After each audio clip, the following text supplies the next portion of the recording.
سازش شروع ہو چکی ہے. پہلا نقصان تو میاں شہباز شریف صاحب کا ہوگا.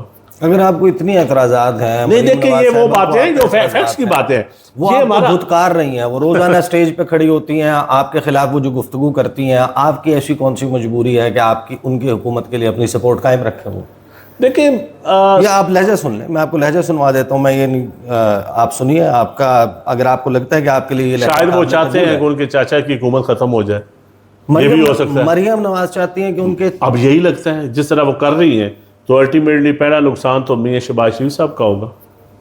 شہباز شریف تو پھولے نہیں سما رہے، ان کے تو پاؤں زمین پہ نہیں لگ رہے.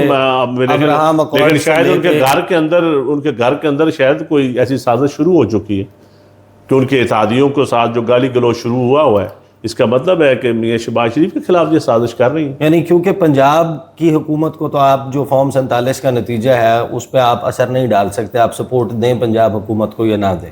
لیکن اگر آپ نے سپورٹ کھینچ لی نون لیگ سے تو اثر پڑے گا شہباز شریف صاحب. پہلا اثر تو ان پہ ہی پڑے گا. یہ لہجہ پنجاب پہ بات کرو گے، مریم نواز شریف آپ کو چھوڑے گی نہیں. لیکن رانا صاحب مجھ پر بھلے بات کریں، مجھے کوئی فرق نہیں پڑتا. یہ جو 7-8 سال انہوں نے کیا ہے، باتیں کی ہیں، مجھ پہ بات کریں، مریم نواز کچھ نہیں کہے گی. لیکن اگر پنجاب پر بات کریں گے، پنجاب کے عوام پہ بات کریں گے، پنجاب کی ترقی پہ بات کریں گے، پنجاب کے حق پہ بات کریں گے، تو مریم نواز آپ کو گھر تک پہنچا کے آئے گی.